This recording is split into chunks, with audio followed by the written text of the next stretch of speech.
محمد صلی اللہ علیہ وآلہ وسلم بن عبداللہ بن عبد المطلب بن ہاشم بن عبد مناف بن قصی بن قیلاب بن مرہ بن قاب بن لعی بن غالب بن فخر بن مالک بن نظر بن قینانہ بن خزیمہ بن مدرکہ بن الیاس بن مزر بن نزار بن معاد بن عدنان. کچھ جنریشنز کے بعد اسماعیل علیہ السلام و بن ابراہیم علیہ السلام بن آزر یا تارخ بن نحور بن سروغ بن رعو بن فالغ بن ہود علیہ السلام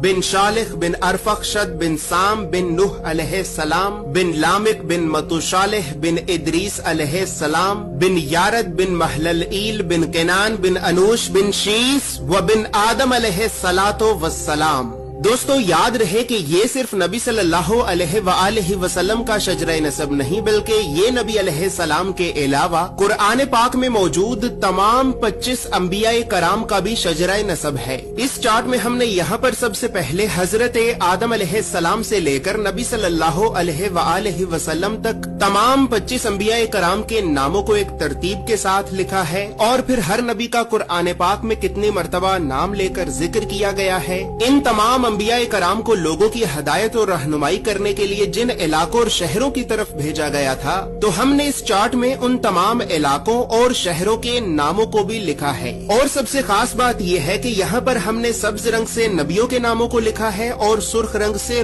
رسولوں کے ناموں کو لکھا ہے تاکہ آپ کو بآسانی معلوم ہو سکے کہ ان 25 نبیوں میں سے نبی کون تھے اور رسول کون تھے. اس کے علاوہ اس چارٹ میں ہم نے اللہ رب العزت کے 99 صفاتی نام اور پھر ان ناموں کے نیچے ہم نے ڈیبیٹڈ پروفیٹس یعنی ان 10 نبیوں کے ناموں کو بھی لکھا ہے کہ جن 10 نبیوں کے نبی ہونے کے بارے میں تمام مسلمان علماء میں اختلاف پایا جاتا ہے کیونکہ ان 10 نبیوں کو قرآن پاک میں کہیں پر بھی نبی نہیں کہا گیا ہے. اس کے علاوہ چارٹ میں موجود سرخ رنگ 5 اولو العزم نبیوں کو ریپرزینٹ کرتا ہے جبکہ بلو کلر بنی اسرائیل کے نبیوں کو ریپرزینٹ کرتا ہے. اور اسی طرح 25 نبیوں میں سے 23 نبی ایسے بھی ہیں کہ جن کا ذکر قرآن کے علاوہ تورات زبور اور انجیل میں بھی موجود ہے. لہٰذا اسی وجہ سے ہم نے انبیاء کرام کے عبرانی اور یونانی یعنی ببلکل ناموں کو بھی اس چارٹ میں لکھا ہے. ان تمام معلومات کے علاوہ نبی صلی اللہ علیہ وآلہ وسلم کے ساتھ خلفائے راشدین، بنو عباس، بنو امیہ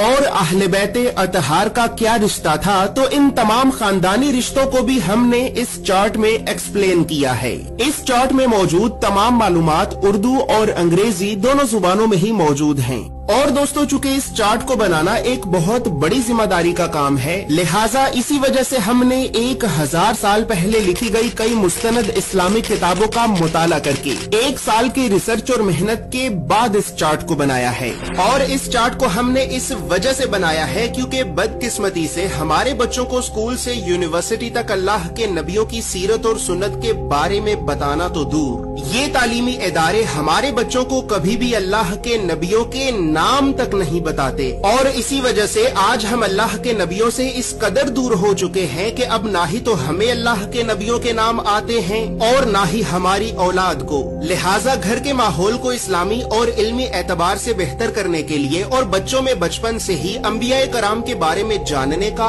اور تحقیق کرنے کا شوق پیدا کرنے کے لیے ہم نے اس چارٹ کو بنایا.